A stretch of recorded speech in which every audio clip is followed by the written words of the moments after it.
Here, and this is important to you in one of our first big snowstorms of the year. So, again, I'm Amy Dickson. I am on Steamboat Springs City Council.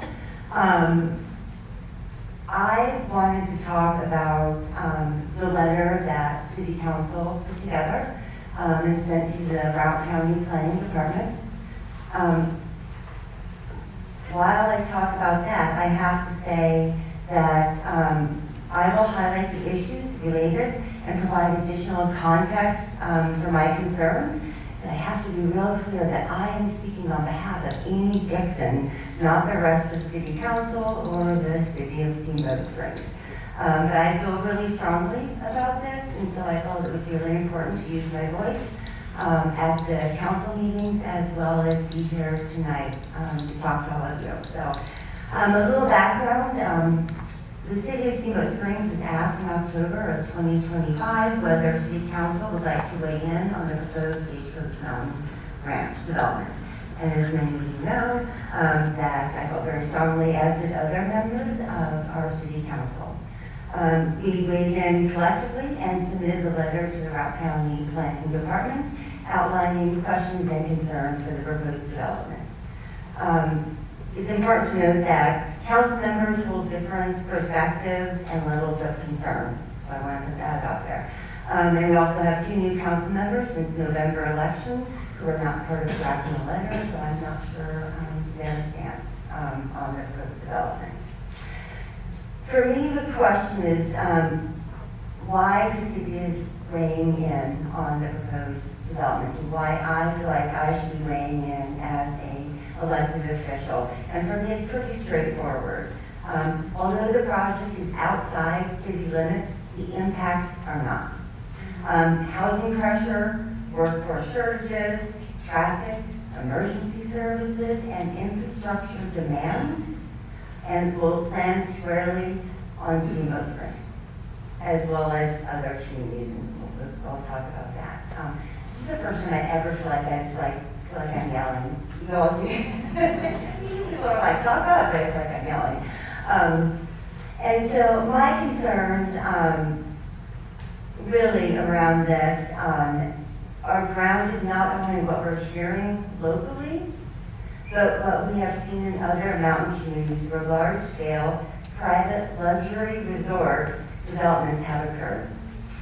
In many of those communities, projects of similar scale intensified housing pressure, strained infrastructure, and shifted long-term costs onto local governments and the residents. When we look to other private resort communities across the West, we see examples of how developments of this magnitude can fundamentally reshape the surrounding regions. That is not an argument against growth, but it is a reminder that projects of this scale require rigorous scrutiny and enforceable mitigation from the onset. And that scale is important. This is not incremental, community-serving growth. It's an exclusive luxury resort with a proposed private ski area. A development model very different from what Routt County has historically experienced. It is growth driven by high-end, private resort models serving part-time residents, many of whom may be only here a few months or weeks each year, while the long-term impacts are borne year-round by local residents, workers, and public services. And we should be clear about something. Steamboat Springs and South Routt are not dying communities in need of rescue. We are strong, vibrant, and economically active communities. The question is not whether growth is welcome. The question is whether the growth aligns with our community needs and whether its impacts are fully and reasonably mitigated. Here in Steamboat Springs and South Routt, residents are already voicing concerns. In the early stages, at our October City Council meeting, we heard significant public comment expressing serious questions about the proposed development. So thank you for all of you that showed up that night as well. My responsibility is to listen to those concerns and to use my voice to ensure that we are asking the hard questions now before impacts are locked in, so that we are not repeating mistakes other mountain communities are still working to address.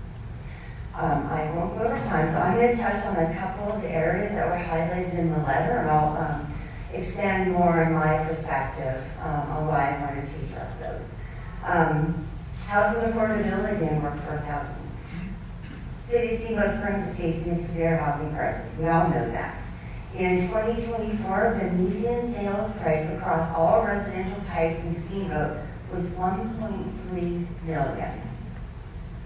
Leaving nurses, teachers, law enforcement officers, medical staff, service industry, name it. You can just name the industry, essential workers without sustainable and attainable housing options. The proposed development plans to employ an average of 481 FTEs. My understanding is that this represents an annual average, so in peak seasons, the number of individual employees could exceed 481, with many part-time positions combining to equal 1 FTE. So that's how we get that. And then in off-season months, staffing levels could be lower. But housing demands do not fluctuate like staffing schedules. Workers need housing year-round. The proposal does include 137 workforce housing units, 95 affordable units available to Rock County residents, and 42 employee housing units. Even at full occupancy, this falls drastically short of the workforce demand the project will create. Rock County's workforce and affordable housing supply cannot absorb that additional demand. This project is unprecedented in scale for the region, over 600 market rate homes and a workforce approaching almost 500 FTEs. And while the proposal technically meets the minimum workforce housing requirements, meeting code does not equal meeting the need. And the demand does not disappear. It spills into Steamboat and neighboring communities, competing directly with local workers already having a hard time finding housing. And when new demand enters an already constrained market, it does not simply distribute evenly. What it does, it shifts pricing dynamics. So what that means, we're talking about as the prices go up in South Prout from development, as will prices then go up everywhere. Even local real estate analysis reflects that this proposal represents more than incremental growth. A Steamboat-based real estate firm recently described the Stagecoach Mountain Ranch as a potential structural evolution that can elevate regional visibility among high net worth buyers and influence surrounding property values and demand patterns across the entire Napa Valley. In a tight housing market, increased visibility and increased demand put upward pressure on prices, especially in the upper end of the market, which can create a cascade through the rest of the housing supply. And we've seen this similar pattern in other mountain resorts. Big Sky, rapid luxury development coincided with housing prices rising far beyond local wages, forcing many workers to commute long distances because they can no longer afford to live nearby. Once prices rise, as we all know, they rarely go down, and local residents bear the long-term consequences.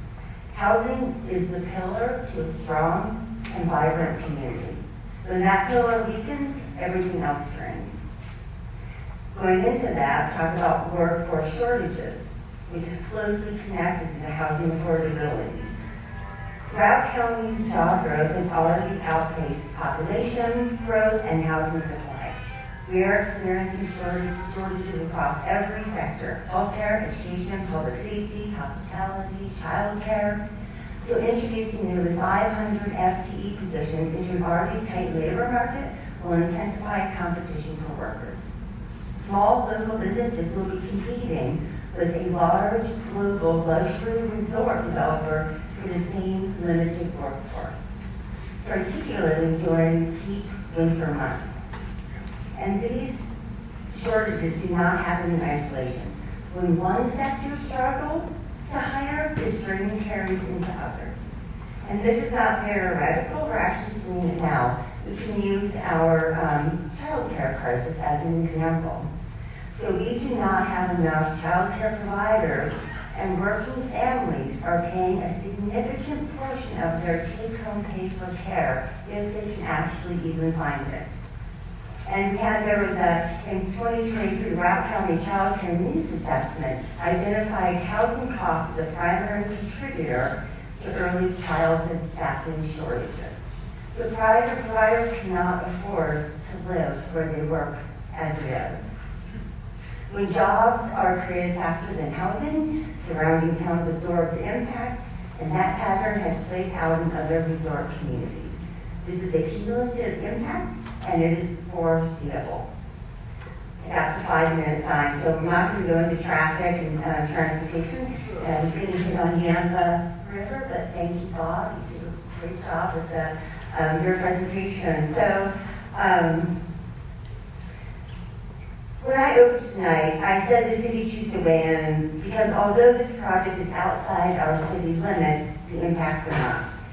After reviewing the scale of what is being proposed, the housing implications, the workforce strain, the transportation impacts, and the watershed concerns, I do not view these as minor or routine considerations. They are serious structural issues that will shape this region for decades. This is not about resisting change, it's about understanding the magnitude of change being proposed and ensuring that its impacts are not underestimated or shifted onto the people who live and work here year-round. Steamboat Springs and South Route are strong communities, and we need to go into this with clear eyes. I'd like to close using quotes a lot of times. So this one struck me from Maya Angelou, said, "When someone shows you who they are, believe them the first time." Yeah. The scale and structure of the proposal are plainly stated. Our obligation is to evaluate the real-world consequences carefully and thoroughly, not based on optimism, but on analysis. I encourage residents to continue to speak up and speak out respectfully, factually, and persistently. That's what Gary said. Public process only works when people participate. And growth will come. The question is whether we manage it in a way that protects the long-term health, safety, and economic stability of Rock County. And that responsibility is to the people who live and work here year-round, and that responsibility comes first. So thank you all for being here.